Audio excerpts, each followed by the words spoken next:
दोस्तों आज हम उगाना सीखेंगे सब्जियों से भी 40 गुना हेल्दी चीज, और वो चीज है माइक्रोग्रीन। और जो सबसे खास बात है वो ये है कि ना तो इसके लिए कोई जगह की जरूरत है, ना गमलों की जरूरत है, और यहाँ तक कि मिट्टी की भी जरूरत नहीं है। तो आखिर इन्हें उगाया किस तरीके से जा सकता है, तो आज यही सीखने के लिए आज हम आ गए हैं माइक्रोग्रीन लेडी सोनिया जी के पास। उन्होंने यहाँ पर एक वर्कशॉप आयोजित की है जिसके अंदर हम जानेंगे कि कैसे हम घर पर आसानी से माइक्रोग्रीन्स उगा सकते हैं। तो दोस्तों ये वीडियो थोड़ा सा लंबा होने वाला है क्योंकि इसमें हम 3 तरीकों से जानेंगे कि माइक्रोग्रीन्स कैसे उगा सकते हैं। तो अंत तक बने रहिए क्योंकि लास्ट में हम बहुत सारे टिप्स एंड ट्रिक्स भी बताएंगे कि किस तरीके से आप फंगस से इन्हें बचा सकते हैं, किस तरीके से इन्हें खा सकते हैं। तो वीडियो के अंत तक बने रहें। इससे पहले यदि अभी तक आपने अपने YouTube चैनल यूनिक फार्मिंग को सब्सक्राइब नहीं किया है तो अभी सब्सक्राइब करें, साथ ही बेल आइकन भी दबाएं ताकि आगे आने वाली वीडियोस की नोटिफिकेशन आपको मिलती रहे। मैम, तो आप माइक्रोग्रीन उगाने का तरीका बताने वाली हैं, लेकिन उससे पहले मैं चाहती हूँ कि आप हमारे दर्शकों को ये भी बताएं कि आखिर माइक्रोग्रीन है क्या। आपके माइक्रोग्रीन्स जो हैं वो बहुत ज़्यादा हेल्दी होते हैं और सब्जियों के मुकाबले उसमें 40 गुना ज़्यादा ताकत होती है। अब माइक्रोग्रीन्स होते क्या हैं, जब भी हम मार्केट से कोई भी सीड लेकर आते हैं, आप देखिए यहाँ पे मेरे पास एक सीड का पैकेट पड़ा हुआ है। ये मेरे सिंपल से सीड्स हैं, मैं आपको दिखाती हूँ। ये देखिए छोटे छोटे सीड्स हैं, इनकी पहली स्टेज होती है और इन सीड्स में खुद इतनी ताकत होती है कि वो इतने बड़े होके माइक्रोग्रीन्स बन जाते हैं। ठीक है। अब अगर जो लोग हेल्दी खाना चाहते हैं, जो लोग स्वस्थ रहना चाहते हैं और जो लोग चाहते हैं कि उनको आगे जाके कोई भी दिक्कत ना आए, उनके लिए माइक्रोग्रीन्स खाना बहुत बहुत ज़रूरी है। और उसके लिए आपको कुछ भी नहीं करना, जो कि अब आगे आप सीखने वाले हैं कि हम उसे कैसे उगा सकते हैं। अब आप देखिए ये पहली स्टेज है जिसमें सीड्स होते हैं। दूसरी स्टेज होती है जब वो स्प्राउटिंग हो जाती है। यहाँ मैंने इसको स्प्राउटिंग के लिए रखा हुआ है। ये मेरे सीड्स का दूसरा स्टेज है और ये मेरे सीड की तीसरी स्टेज है जिसमें आप देख रहे हैं इसमें 2 लीव्स आई हुई हैं। ये हमारे माइक्रोग्रीन्स हैं जो इस टाइम रेडी हैं हार्वेस्ट करने के लिए। तो आज इस वर्कशॉप के अंदर आप कितने तरीकों से माइक्रोग्रीन उगाना बताने वाली हैं? आज हम 3 तरीकों से माइक्रोग्रीन उगाना सीखेंगे। पहला तरीका हम कोकोपीट से यूज़ करेंगे, दूसरा हम हाइड्रोफोनिकली उसको करेंगे और तीसरा हम कैसे स्प्राउट्स बना के उसके भी माइक्रोग्रीन उगा सकते हैं। कोकोपीट है, धुला हुआ है, इसमें वाटर कंटेंट डाल दिया, गीली हो चुकी है पूरी। नेक्स्ट स्टेप आता है हमारा सीड्स का। अब सीड्स हम 2 तरीके से डालते हैं, या तो आप उसको भिगो के डालोगे या आप उसको सीधा डाल सकते हो। अब ये मैंने राई के सीड्स हैं, राई वो ऐसी बहुत छोटी होती है तो उसको भिगोने की ज़रूरत नहीं, आप स्प्रिंकल कर सकते हो सीधा। तो आपने पीली सरसों है, आप देखिए सीड्स बहुत छोटे हैं इसके, तो बहुत छोटे हैं तो इसको भिगोने की ज़रूरत नहीं है, आप इसको डायरेक्ट भी यूज़ कर सकते हैं। पर अगर मेरे सीड्स बड़े होंगे, जैसे ये वाले सीड्स हैं मूंग की दाल के हैं, ये बड़े सीड्स हैं तो ये मैंने 8 घंटे भिगो के रखे हुए हैं। तो हम पहले पीली सरसों से स्टार्ट करते हैं और आपने स्प्रिंकल कर देना है।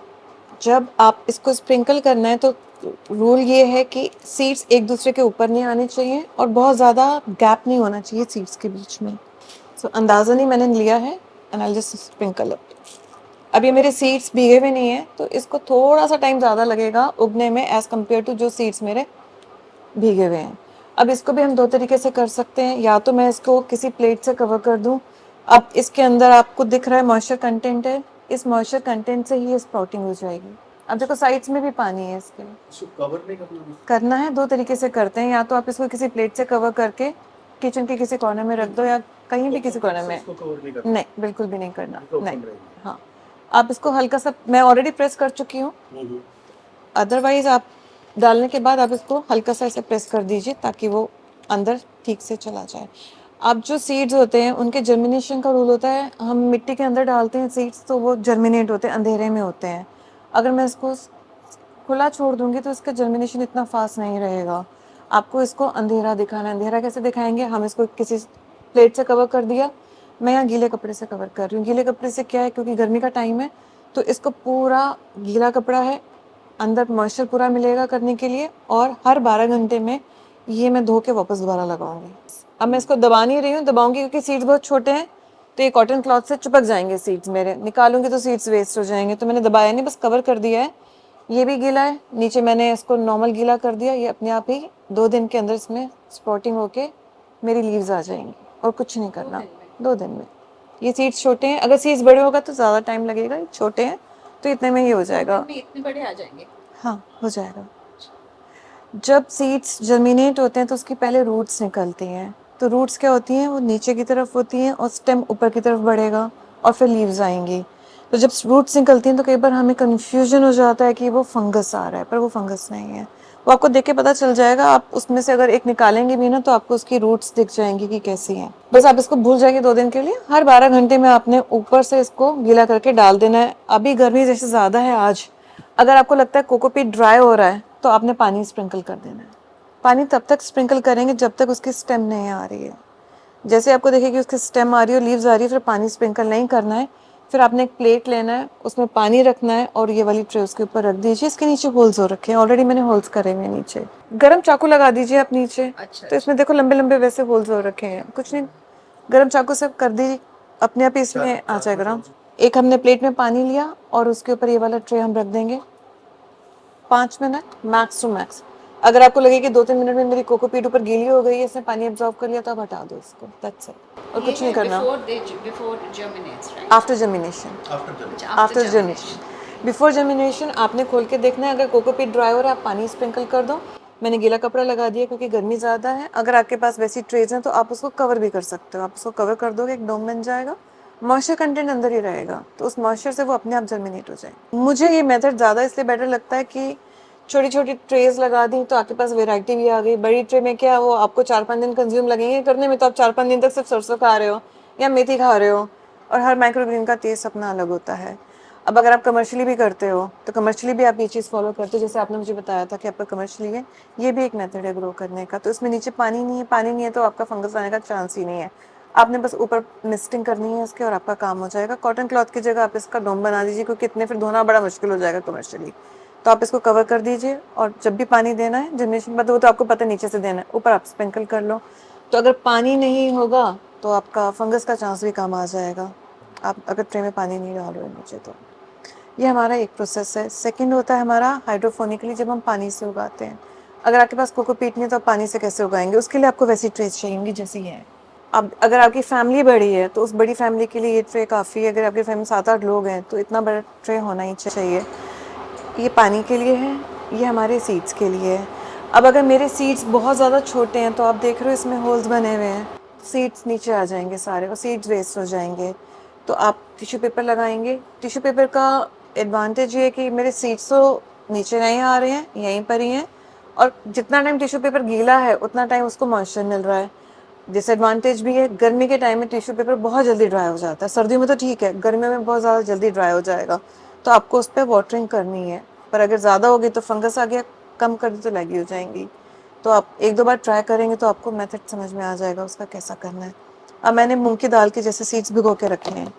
इसके भी अगेन देयर आर 2 वेज। या तो आप इसको सिर्फ भिगो के रखो, मैंने स्प्राउट नहीं करे इस बारी, या आप इसके स्प्राउट्स बना लो। स्प्राउट्स हम सबको आते हैं, भिगो के रख दिया इसको, उसके बाद इसको गीले कपड़े में रखा, 2 दिन में स्प्राउटिंग हो जाएगी, आपको जड़ नज़र आ जाएगी। इसकी जड़ आने के बाद आप इसको स्प्रिंकल कर दो, क्योंकि सीड्स बड़े हैं और ट्रे के होल छोटे हैं, वो गिरेगी नहीं। तो स्प्रिंकल करते हुए भी वही रूल है आपका कि आपको एक के ऊपर एक सीड्स नहीं रखने।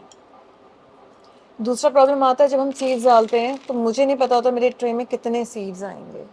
उसको नापने का भी एक तरीका होता है। जब आपके सीड्स ड्राई होते हैं, जब आपके सीड्स ड्राई हैं, आपने 60% अपनी ट्रे भर ली, उसके बाद सीड्स को आप भिगो दो, और जब आप वो जर्मिनेट होंगे, स्प्राउट्स होंगे, तो वो 60% आपका 100% ट्रे पूरी भर लेंगे। वो इस ट्रे में फिट आएंगे, कोई सीड्स वेस्ट नहीं होंगे। अब मैंने ये अंदाजे से भिगोए हैं, आप देख सकते हो इसमें जगह काफ़ी है, इसमें भी काफ़ी सीड्स और आ सकते थे। तो मेरा वो जगह वेस्ट हो रहा है क्योंकि मैंने नाप के नहीं करा। अगर मैं नाप के करती तो ये जगह मेरी वेस्ट नहीं जाती इसमें, क्योंकि मेहनत तो कर रहे हैं तो जगह क्यों वेस्ट करें। इसके बाद इस ट्रे में पानी भर लेना है, क्योंकि इसकी मैंने अभी स्प्राउट्स नहीं बनाए हैं तो मैं इसको गीले कपड़े से ढक के रखूँगी। गीले कपड़े से ढकने से क्या होगा, इसकी चीज़ें वो स्प्राउट हो जाएंगे। अब अगर इसमें मुझे सरसों लगानी है हाइड्रोफोनिकली, मैंने सरसों के बीज लगा दिए। सरसों को तो हम स्प्राउट करके नहीं लगाएंगे, तब आप इसको इसे कवर कर दो, तब ये काम आ जाएगा आपके।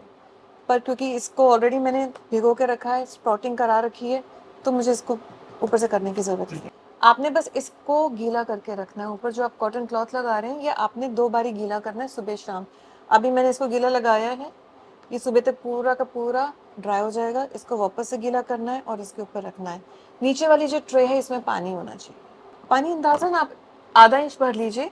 पानी ऐसा होना चाहिए कि ये जो है ना सरफेस पानी से टच नहीं होगा। जब इसकी रूट्स आएंगी तब वो रूट्स पानी में अपने आप चली जाएंगी। अब अगर हमें प्यास लगी तो हम क्या करते हैं, फ्रिज के पास जाते हैं, पानी निकालते हैं, पी लेते हैं। रूट्स आ गई, उनको प्यास लग रही है, वो देखेंगे पानी है, वो अपने आप पानी की तरफ जाएंगे, आपको कोई एफर्ट नहीं करना उसके लिए। तो आपने आधा इंच भर लिया, क्या ध्यान रखना है, ये वाली जो ट्रे है आपकी पानी से टच नहीं होनी चाहिए। अब ये ट्रे रेडी हो गया, इसको हर 12 घंटे में आपने रनिंग वाटर के अंदर वॉश करना है। तो वॉश करने से क्या होगा, कई बार जब आप लोगों ने खाना बनाते हुए भी देखा होगा, मैं अगर ये सीड्स चिपका दिए और मैं इसको 4 दिन छोड़ दूँ तो इन सीड्स में स्मेल हो जाएगा। अगर मैं इसको रनिंग वाटर के अंदर नल का खोल दिया और मैंने सारी ट्रे उसके नीचे धो दी, तो जो भी इसमें अगर फंगस आ रहा है या इसके अंदर कोई भी बैक्टीरियाज है वो पानी से वॉश आउट होकर निकल जाएगा। तो आपके इसमें फंगस नहीं आएगा, ना स्मेल आएगी ना फंगस आएगा। ये ट्रे लेके रनिंग वाटर के नीचे हाँ, नल का खोला और हाँ, ये कपड़ा हटा के कपड़ा हटाकर, और बस वो पानी के नीचे। हाँ बिल्कुल, नीचे पानी चेंज करने की जरूरत नहीं है। 12 घंटे में, हर 12 घंटे में। नीचे हाँ वाला। हाँ, आपको कब तक वो पानी से धोना है? गर्मियों में मैं 12 घंटे में करती हूँ, सर्दियों में आप 2 दिन में कर लो, 1 दिन Once कर लो। it has a root, हाँ, जड़ नहीं वो करना ही करना है, तो भी करना है। करना है। हाँ, वो अच्छा घना हो जाएगा, इतना भी घना हो जाएगा तो भी आपने करना ही करना है। ये ट्रे वाला जो पानी में, हाँ, जो कोकोपीट में करेंगे उसको वॉश नहीं कर सकते। नहीं उसको वॉश नहीं करना, उसको आपने एक ट्रे लिया, सपोज मैंने ये ट्रे लिया, इसके अंदर पानी भरा मैंने, उस पानी के अंदर मैंने ये ट्रे थोड़ी देर के लिए रख दी। जब मुझे लगा कि हाँ हल्का पानी एब्जॉर्व कर लिया कोकोपीट ने, ये ट्रे निकाल, ऊपर से पानी नहीं देना है। ये आज इसका फर्स्ट डे है, 2 दिन के अंदर स्प्रॉटिंग शुरू हो जाएगी, क्योंकि मैंने स्प्रॉट करके नहीं लगाए हैं, तो अब 2 दिन इसको स्प्रॉटिंग में लगेंगे। ऊपर से भी इसको गीला कपड़ा लगाया हुआ तो मॉइस्चर मिल रहा है, नीचे पानी भी है, वहाँ से भी मॉइस्चर मिल जाएगा। जब ये स्प्राउट हो जाएगा, मेथड सेम रहेगा, हर 2 घंटे में आपको 12 घंटे में आपको पानी चेंज करना है और ऊपर का कॉटन का क्लॉथ वॉश करके लगाना है। जब आप देखोगे इसमें 2 लीव्स आ गई हैं, तब आपने उसको ऊपर से ही हटा देना है। धूप दिखाने की ज़रूरत नहीं है, इस टाइम गर्मी वैसे ही बहुत ज़्यादा है, आप किचन के कॉर्नर में भी रख दोगे ना, आपका काम हो जाएगा, आपको धूप दिखाने की ज़रूरत नहीं है। जब सर्दियाँ बहुत होती हैं और धूप नहीं होती है, तब हम उसको धूप में रखते हैं, पर गर्मियों में आप किचन के कॉर्नर में रख दोगे, आपका काम हो जाएगा। इसकी अर्ली हार्वेस्टिंग, मूंग की दाल आप अर्ली हार्वेस्टिंग मीन्स जैसे आपको 2 पत्ते दिखेंगे ना, आप उसको हार्वेस्ट कर लेना। अगर आपके पत्ते बड़े हो गए, आपकी स्टेम ज़्यादा बड़ी हो गई, तो आपका वो टेस्ट चेंज हो जाएगा। जो माइक्रोग्रीन्स हैं उनका हर दिन टेस्ट चेंज होता है, तो जैसे जैसे आज जो टेस्ट है वो कल नहीं होगा, कल वाला परसों नहीं मिलेगा। तो जब वो रेडी है हार्वेस्ट के लिए, आप उसको उसी टाइम हार्वेस्ट करके रख लीजिए। और इसका हार्वेस्टिंग का क्या है, इसमें हमारे पास कोकोपीट तो है नहीं। अब इसका स्टेम भी काफ़ी लोग खाते हैं, पर वो बहुत हार्ड होता है, ऐसे खाया नहीं जाता। आपने कुछ नहीं करना, आपने ट्रे लिया, चाकू लिया, चाकू से सारी आपने यहाँ से इसकी जड़ निकाल देनी है। जो आपका ऊपर कंटेंट बचेगा वो आप उसको धो के अच्छे से कंज्यूम कर सकते हो। अगर आपको उसको 2-3 दिन रखना है कि मैंने आज नहीं कंज्यूम करना, मेरे को 4 दिन बाद उसको कंज्यूम करना है, तो आपने पानी लिया, पानी में विनेगर डाल दो, उसमें आप अपनी माइक्रोग्रीन्स धो लो। धोने के बाद पानी सारा निकाल के एयरटाइट कंटेनर में फ्रिज में रख लो। प्रेफरेंस तो यही है कि आप ताज़ा खाओ, लेकिन किसी रीज़न से आप नहीं ताज़ा खा पा रहे हो, आपको फ्रिज में रखना है, इसको विनेगर के पानी में से अच्छे से धो के फ्रिज में रख दो। तो अगर कहीं भी कुछ भी इसमें प्रॉब्लम होगा, विनेगर से हम धो रहे हैं, वो ख़त्म हो जाएगा। और फिर आप उस पर कोशिश यही करो कि आप उसको हार्वेस्ट कर लिया है तो उसको कंज्यूम कर लो। पर जैसे अब इतनी बड़ी ट्रे है तो हम इतनी तो खाएंगे नहीं। नहीं, तो आप छोटी ट्रे के लिए आप जो मशरूम ट्रेज होती हैं वो बेस्ट होती हैं, या ये वाली ट्रे है, ये डिस्पोजेबल हम सबके पास ही होते हैं, ये बेस्ट होती है। इसमें हल्की सी कोकोपीट लगाई और आपने उगा लिया। एक फैमिली के लिए साइज़ बिल्कुल परफेक्ट है। तो ये कितने डेज कितना ये साइज है, तो ये कितना टाइम ये 7 डेज में आपको रेडी मिलेगा। अभी देखो आज ये फर्स्ट डे है, क्योंकि ये सीड्स छोटे हैं, कल शाम तक इसमें स्प्राउटिंग हो जाएगी, फिर इसके बाद स्टेम और लीव्स बननी शुरू करेंगी। 7 डे इसका वो वाला साइज़ हो जाएगा जो आपके सामने है, तो रेडी टू हार्वेस्ट है। तो अगर आपको डेली कंज्यूम करनी है तो आपके पास 7 ट्रेज होनी चाहिए, या आप 6 ट्रेज रख लो, बीच में 1 दिन का ब्रेक ले लो, Monday Tuesday Wednesday Thursday Friday Saturday. और जैसे वो एक ट्रे ख़त्म हो रही है, उसको आप दोबारा से यूज़ कर सकते हो। सो जब हम कोकोपीट में करते हैं तो कोकोपीट में हमें हर बार हमारे पास स्टॉक होना चाहिए कोकोपीट का। अगर आपके पास नहीं है, आप इसको भी रीयूज़ कर सकते हो। आपने इसमें से जड़ें निकाल ली, उसको धूप दिखा दो, धूप दिखाने के बाद आप उसको रीयूज़ कर लो, वो रीयूज़ हो सकता है। 10% और फ्रेश कोकोपीट डाल लो और उसके बाद उसको रीयूज़ कर लो। इसमें ये 2 पत्ती आने के कितने दिन तक इसको कंज्यूम कर ले, जैसे लगे देखो, अगर अभी मैंने जैसे बताया थोड़ा सा ओवर हो चुका है, अब आप देखो, और मैंने पानी भी नहीं दिया तो साइड से वो थोड़ी सी लगी हो रही है। अगर मैंने इसको कल तक हार्वेस्ट नहीं करा तो ये थोड़ी सी और बड़ी होकर साइडों से गिरना शुरू कर देगी। अब होम ग्रोन में क्या है, कोकोपीट में कोई अपना न्यूट्रिशन वैल्यू नहीं होता। अगर मैंने इसमें ये उगाई है तो इसको जो भी न्यूट्रिशन वैल्यू है वो इसके अंदर है, खुद है। कोकोपीट से इसको कुछ नहीं मिल रहा। जब हम कमर्शियली उगाते हैं तब हम उसमें और चीज़ें मिक्स करते हैं। होम ग्रोन के लिए ये परफेक्ट सेटअप है। उसमें खुद में इतनी ताकत होती है कि वो इतनी बड़ी हो जाए, बस इसके बाद इसमें ताकत नहीं होती है। तो अगर आपने इसे और बड़ा करना है तो उसको कुछ चाहिए, हमें उसको खिलाना पिलाना पड़ेगा। But this is the right age for this to harvest. तो इसको काट के आप फ्रिज में रख लीजिए अगर ये हो गया, और आप उसको धीरे धीरे कंज्यूम करिए। कोशिश तो हाँ कि कोशिश करो कि आप उतनी उगाओ जितनी आपने खानी है, एक्स्ट्रा ना उगाओ। तो हर माइक्रोग्रीन का अपना अलग टेस्ट होता है। अगर आपको इनका फ्लेवर चाहिए, जैसे सरसों है, मूली है, इनके फ्लेवर्स अच्छे होते हैं। अगर आपने बिल्कुल ब्लेंड करना है, जैसे फ्लेक्स हल्का सा कड़वा टेस्ट देती है, कुछ माइक्रोग्रीन्स का टेस्ट ही नहीं होता है। तो आपको जो जिसका टेस्ट अच्छा लग रहा है वो करो। हेल्थ बेनिफिट के लिए कर रहे हो तो आप वो वाली माइक्रोग्रीन करो जिसमें आपको हेल्थ बेनिफिट हो। जैसे मूंग की दाल है, स्किन है, हम लेडीज़ को चाहिए हमारी स्किन बड़ी अच्छी रहे, तो मूंग की दाल बेस्ट है आपकी स्किन के लिए। स्टमक का प्रॉब्लम होता है, आप कोई भी माइक्रोग्रीन यूज़ कर सकते हो। देखो बहुत तरीके हैं, आप एक बार उगाना शुरू करोगे आप अपना ही कोई प्रोसेस बना लोगे। मैंने काफ़ी लोगों को देखा है, हमने लास्ट टाइम खुद करा है ट्राई, कि हमने एक कॉटन के कपड़े पे उगा के देखी हैं। मिट्टी के जो हम कबूतर को पानी पिलाने के लिए जो घर में रखते हैं, आप वो मिट्टी के जो बर्तन आते हैं मार्केट से लेते हैं, आप उसमें भी उगा सकते हो। पर मिट्टी नहीं डालनी है आपने, मिट्टी में हमारे बहुत सारे बैक्टीरिया होते हैं, तो हमने वो यूज़ नहीं करना। हमें बेस ऐसा कोई भी यूज़ नहीं करना जिसमें कोई भी बैक्टीरिया हो, हमें बैक्टीरिया फ्री यूज़ करनी है। पर कोकोपीट में आप लगा रहे हैं, कोकोपीट में लगाए हुए आप देखो इसके अंदर नीचे कुछ भी पानी नहीं है, और तो बिल्कुल साफ है ट्रे, ना कोई कोकोपीट गिरी हुई है, इसके अंदर कुछ भी नहीं है। अब इसको पानी देना है, इसको मैं पूरा पानी से भर दूंगी, ये उस पर चला जाएगा।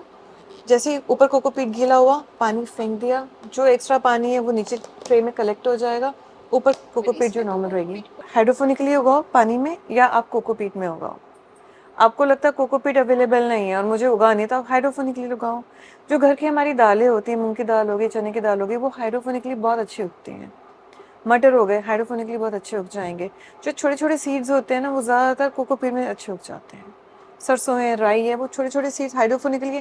प्रॉब्लम यही आता है, वो नीचे चला जाएगा इसके होल से। टिश्यू पेपर लगाओ के गर्मी में टिश्यू पेपर बहुत जल्दी ड्राई आउट हो जाएगा, सर्दियों में सही चलेगा, इतनी जल्दी ड्राई आउट नहीं होता टिश्यू पेपर, तो सर्दियों में अच्छा हो जाएगा। अब पालक है, पालक में बहुत आयरन होता है, आयरन अच्छा है हम लोगों के लिए, तो पालक के माइक्रोग्रीन्स लगाएं। मैं वैसे ही फ्री रहता हूँ आफ्टर रिटायरमेंट, तो मैंने कई आपके चैनल के ही वीडियोस देखे, तो मैं इंस्पायर हुआ ये ग्रीन माइक्रोग्रीन्स को देख के। Being health conscious also, being my wife is diabetic, तो I want something healthy and preferably कि भी मेरा टाइम भी पास हो और अच्छी चीज़ मिले। फिर मैंने सोनिया जी का आपके चैनल के थ्रू पता लगा, देखा, तो मैंने इनसे फिर अब वर्कशॉप की। तो आज मुझे ये समझ में आया कि हाइड्रोफोनिक और कोकोपीट से और जर्मिनेट करके जो 3 तरह की वैरायटी क्वालिटी बताई, तो उसमें कोकोपीट वाली मुझे बहुत ही अच्छी लगी, जिसमें आपकी कोई नहीं ज़्यादा कोई लेबर है ना, कोई इसमें आपको कोई ज़्यादा केयर करनी है, जस्ट कि डेली थोड़ी सी एक स्प्रिंकल करना है वाटर, और 4-5 डेज में you can get very nutritious and healthy food. Actually मैं पहले 2nd फ्लोर पे रहती थी, अभी मैंने रिसेंटली शिफ्ट किया है, तो मैं हमेशा देखती हूँ सोनिया ये सब करती रहती है, और मेरे को पीछे इसने भेजा भी था ट्रे बना के, वो उसने मुझे बताया कि कितनी ज़्यादा न्यूट्रिशनल वैल्यू है। तो she told me she is holding a workshop, तो हमने कहा फिर हम भी सीख लेते हैं कि कैसे करेंगे। इस एज में तो ज़रूरत ज़्यादा है ना इन चीज़ों की। बिल्कुल अच्छे से सिखाया कि 2-3 तरीके हैं ये उगाने के। तो अब मैं सबसे पहले ये कोकोपीट से शुरू करूँगी। एक्चुअली हमने शिफ्ट किया है, तो वहाँ पे हमारा छत है, तो वहाँ पे हमने भी प्लांट्स वगैरह काफ़ी लगाए हैं, तो अब थोड़ा सा इंक्लिनेशन ज़्यादा हो रहा है इन सब चीज़ों के तरफ। मेरा नाम अदिति है और मैंने सोनिया जी से माइक्रोग्रीन्स उगाना सीखा। मेन पर्पस तो यही था, it has good nutrition value and हाँ, वेट लॉस भी बहुत इंपॉर्टेंट है आजकल, क्योंकि सबके पास टाइम तो बहुत कम होता है। तो माइक्रोग्रीन्स उगाने के लिए एक बार फॉर्मल ट्रेनिंग लेनी तो बहुत ज़रूरी है, क्योंकि इसको उगाने के बहुत सारे तरीके हैं। अगर आप सही तरीके से उगाएंगे तो फंगस नहीं आएगी। तो वर्कशॉप में बहुत सारे लोग आए जो कि पहले से माइक्रोग्रीन्स उगा रहे थे, लेकिन वो भी फॉर्मल ट्रेनिंग के लिए आए, क्योंकि छोटी छोटी गलतियों की वजह से उनके माइक्रोग्रीन्स ख़राब हो रहे थे और वो भी सीख कर गए हैं। तो दोस्तों इस वीडियो के अंदर हमने सीखा कि किस तरीके से आप घर पर आसानी से माइक्रो ग्रीन्स को उगा सकते हैं, लेकिन इसके अलावा भी कोई ऐसी चीज़ है जो आप पूछना चाहते हैं तो हमें कमेंट बॉक्स में ज़रूर पूछें। हमारी पूरी कोशिश रहेगी कि सोनिया जी इसका आंसर ज़रूर देंगी। और अगर आप भी वर्कशॉप या ट्रेनिंग लेना चाहते हैं मैम से, तो वीडियो में उनका नंबर दिया गया है, आप उनसे सीधे संपर्क कर सकते हैं, बात कर सकते हैं। और वीडियो पसंद आई है तो वीडियो को लाइक और शेयर करना ना भूलें और चैनल को सब्सक्राइब करें। धन्यवाद।